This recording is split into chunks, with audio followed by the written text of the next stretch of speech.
আসসালামু আলাইকুম।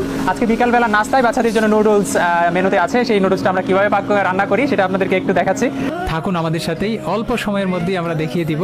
একটু শর্ট আপনাদেরকে ক্লিপগুলো একটু দেখাচ্ছি। যে প্রথমে আমরা এই সবজি বিভিন্ন আইটেমের এগুলো একটু সিদ্ধ করে নিচ্ছি। তারপরে দেখুন এগুলো সিদ্ধ হয়ে গেছে।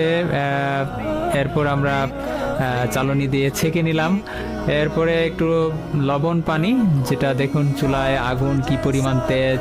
এরপরে দেখুন আমরা একটু এখানে কিন্তু আমরা একটা লড়াতে দেখা যাচ্ছে যে রান্না হচ্ছে, এটা কিন্তু কয়েকটা পাতিল রান্না করতে হবে। এখানে দেখুন সিদ্ধ হয়ে গেছে নুডলস। আমরা খুব শর্ট দেখাচ্ছি, তারপরে কিন্তু আপনাদের মূল পয়েন্টে নিয়ে যাচ্ছি, কিন্তু ওটা দেখলে আপনাদের খুব ভালো লাগবে। ওই যে দেখুন এখানে অনেকগুলো ডিম আমরা ভেঙে রেডি করে রাখছি। তারপরে ডিমের কিছু অংশ এখানে দিলাম। আরও অনেকগুলো পাতিল রান্না করতে হবে, তো সেজন্য রাখা হয়েছে। এই যে দেখেন এখন নুডলসের মশলা দেওয়া হলো।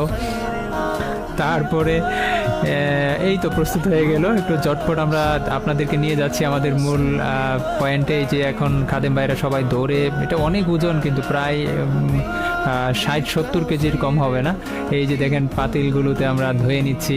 হ্যাঁ, বাচ্চারা আমাদেরকে হেল্প করছে। এখন এই যে দ্রুত ধোয়ার কাজ শেষ। আমাদের এখানে মোটর দেয়া আছে পানির সুবিধার জন্য, যেখানে আমাদের মূল ক্যাম্পাসটি হবে ইনশাআল্লাহ। এই যে বাচ্চারা খাওয়া শুরু করে দিল।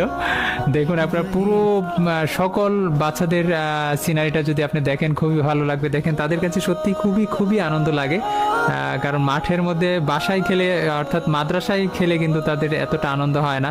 তাদের প্রতিদিন যে এত আনন্দদায়ক এটা, যে যদি বলা হয় যে আজকে মাঠে নাস্তা দিব, এই যে আজকে নাস্তাটা দেওয়া হলো, আজকে বুধবার, তো আজকে কিন্তু এটা নুডলসই ছিল মেনুতে আমাদের। যেহেতু 6 বেলা খাবার, 3 বেলা নাস্তা, 3 বেলা মূল খাবার যেটা, তো তার মধ্যে এইটা এক বেলা বিকাল বেলার নাস্তা আর কি। তারা খেলার মাঠ থেকে যে নামাজের আগে নাস্তাটা খেয়ে তারা নামাজে বসে, তারপরে নামাজের পর সোজা পড়তে বসে যায়।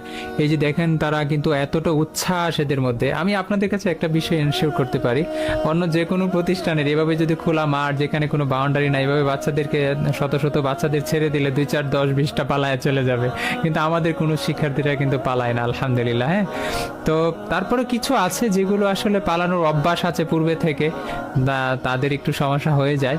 দেখুন এই যে শেষ পর্যন্ত চলে আসলাম। আবার যাদের লাগতেছে, আমি ঘুরে খাদেম ভাইরা বড় পাতিল নিয়ে ঘুরতেছে আমার পেছন, আমি তাদেরকে দিচ্ছি, আলহামদুলিল্লাহ।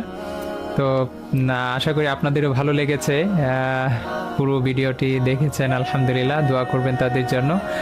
এবং আমাদের পরিকল্পনা আছে বৃহৎ পরিসরে এখানে প্রতিষ্ঠান করা, ইনশাল্লাহ 5000 আসন বিশিষ্ট ক্যাম্পাস।